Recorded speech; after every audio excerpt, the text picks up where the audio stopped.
India তো বড় দেশ, তারা মনে করছে আমরা বাংলাদেশের তারা সব সময় শুরু। এই দিন কি বেড়া আসেনি বেড়া, এদিন বেড়া আছে।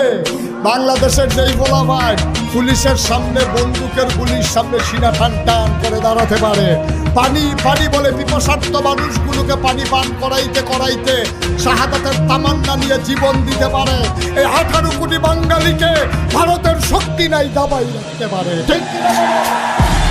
18 কোটি মানুষ ঐক্যবদ্ধ হতে হবে।